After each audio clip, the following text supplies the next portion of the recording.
Upon getting to LA, Joe realized he needs a fake ID and he meets a guy on Craigslist, and that is the real Will Biddleheim. And Will is bragging about how long it took him to get this squeaky clean image, perfect credit score, and there's not a picture trace of what he looks like on the internet. But that takes years. And since Joe doesn't have that, he just ends up knocking him out with a brick and stealing his identity. It took him 2 days to recreate the cage in that storage facility, but that's where the real Will Biddlesheim is right now, and Joe wants to know who the hell is Jasper. And Will met Jasper on the dark web, but the two never actually met face to face. And Joe figures out that since Will charges people a fee before he meets them, that Will must have charged this guy a fee and just never given it back. And that's what Jasper wants. So Will lets him know that he owes him $3,000, and Joe doesn't exactly have that, but what he does have is a particular set of skills. And while this isn't the movie Taken, he uses those skills to forge a book and sell it to a rare LA bookstore and get $3,000 for it. So now Joe has the $3,000 for when he does run into Jasper, he's prepared to pay him off and get him to go away. But the relationship between him and Love has been going quite well. She's inviting him out to do different things, and one of those things is to help her pick some fish from the market. And since there's no better romantic place than the smell of fish at 5:30 in the morning, that's where the two share their first kiss. And it was actually Love who initiated it. And Joe is a little taken aback when she does this. And one of the reasons why is because he's seeing the ghost of Guinevere Beck just like he saw the ghost of Candace. The two head off to work where later that day Jasper comes looking for Joe. And Jasper looks like a really nice guy, like an unassuming manager at a Sam Goody or maybe a Radio Shack. So Joe gives him his $3,000, but Jasper says, okay, but where's the rest? You owe me $50. And Joe reassures him, yeah, okay, I can get it to you later today, although he's completely shocked by that amount of money. Joe just figures it'll buy him some time. Jasper says, yep, no problem. By the way, I have something else to show you. And then he grabs his hand and just casually cuts off his finger. Jasper puts the cut off finger in a Ziploc bag with ice and says, okay, you got about 12 hours to get this thing reattached. So as soon as you get me my money, I'll give you your finger back. And that's why you don't mess with people on the dark web, folks. So Joe has a very bloody hand and about 12 hours to get that finger back, but he has to figure out where this $50,000 is. So he heads to talk to Will, but Will isn't looking so great because Will told Joe, I need my meds, but Joe didn't believe it. And now Joe's realizing that he wasn't full of shit. Will tells him, I spent that $50,000, but there is a guy named Rufus, and he owes me $50,000. So just use this code word and he'll set you up with the money. So Joe does that, and Rufus gets back to him and gives him a time to come over. But unfortunately for Joe, that's going to interfere with a lunch date that Joe and Love had with her friends. Joe ends up giving her the excuse that he has to cancel because 40 is sending him somewhere to get something, but Love thinks that that's bullshit. And while Joe can't exactly go to the lunch, that doesn't mean he can't stop by. So he camps out and he's spying on her friends and the lunch date. And through Facebook and Instagram, he figures out who they all are. She met her friend Lucy at an LGBTQ rights protest. At the time, she was an intern, but she's going on to become a very successful agent. The other one's named Sunrise, and that's her partner, and she's just a stay-at-home mom who takes care of their kid. And the final one is named Gabe, who is a pansexual massage therapist.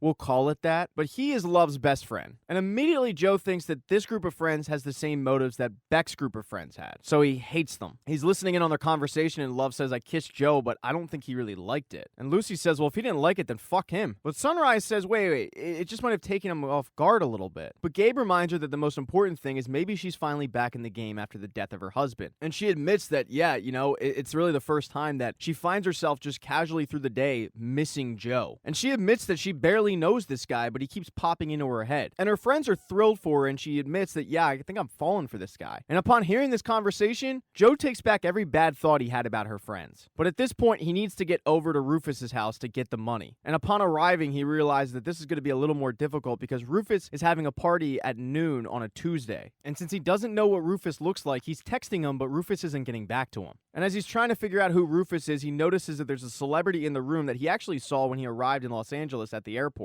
And through a quick search, he finds out that there's a comedian named Hendy. He also runs into his neighbor Delilah, the gossip blogger. And Delilah is not too thrilled to see Hendy when he comes over. They start chatting a little bit, and when he sees Joe and sees the hand, he tells him, yeah, go over to the hospital, drop my name to the doctor, and they'll get you in right away. And Joe thinks that this guy is great, but it really pisses off Delilah for whatever reason. And because of it, she's now unwilling to help him find Rufus. But luckily, he does find Rufus, and Rufus gives him the package, but when Joe opens it, it's not money, it's just a bunch of pills. Because Will was getting his medicine from Rufus. So Joe heads back to the cage and gives Will his medicine, but Will is unwilling to take it. And at this point, Joe is fed up, and he screams at him, "You better take that medicine because I could easily just hand you off to Rufus, and it would make my life a lot easier." So with the clock ticking, he heads home to try to figure out what to do, and as he's taking care of his hand, he gets a knock at the door, and it's Love. And this could not come at a worse time. And she wants to know why he lied to her and gave her an excuse about why they couldn't meet for lunch. And she knew he was lying the whole time because 40 is her twin brother, and he tells her everything. And Joe keeps making excuses after excuses like, "I don't really know you, and you don't really know me," to the point where finally she says, "Does this have to do with your ex?" And even though it absolutely does, Joe says no. She looks at him and says, "I can tell that this girl did a number on you. I understand because mine did a number on me." So if anybody understands what Joe's going through, it would be Love. But while she's talking, he sees Beck over the corner of her shoulder, and he just screams at her to stop talking. She's pretty taken aback and says, "You know, I actually liked you," and then she just leaves. And maybe it's because of the loss of blood or the fact that he's just batshit insane anyway, but he has a long conversation with Beck. Or at least the ghost of Beck. And they're arguing about the motives in their relationship and maybe the motives in this new relationship. But he has to cut that fake conversation off because he needs to get his finger back. So he texts Jasper and the two meet up at the storage facility. And upon opening the door, he shows him the real Will and says, "Look, I'm not Will. That's the real Will right there." And Jasper isn't surprised at all. He's more impressed than anything. But when Joe says, "Look, there he is. You can take him. Go ahead," Jasper pulls out the knife and says, "Really, you don't have the 50 grand.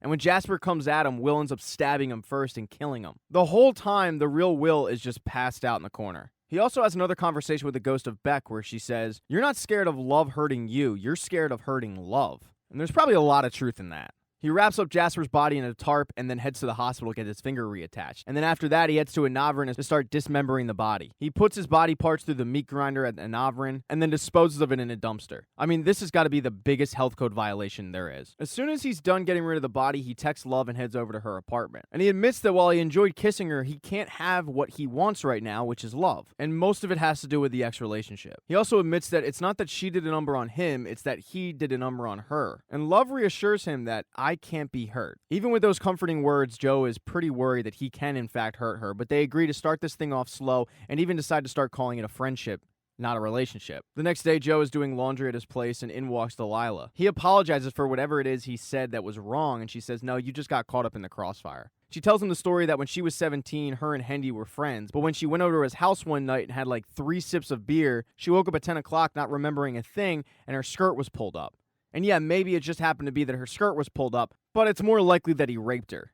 Joe asked if she ever tried to talk to anybody about this, and she said, "Yeah, but nobody will go on the record because they're all minors and they all look like me, non-white. So no one's going to believe them and everyone's going to tear them apart." All the while, Joe is giving this reassuring look, and she says, "You know, you're sitting there telling me that you care, but you're no different than them. You act nice because you're not. And I don't know what kind of bad you are, but I got my radar the hard way, so stay the fuck away from me and my sister." And even though Joe's in a new city, he decides to start a new creeper box. And the first thing he adds to it are stolen panties from Love's place. Some guys just never learn. Thank you for watching this recap. If you do not see the next one up in the corner right there on the end screen, don't worry, it'll be up shortly. Please consider following the channel. That'd be cool. If you liked the video, give it a thumbs up. And if you don't, there's a thumbs down button for a reason.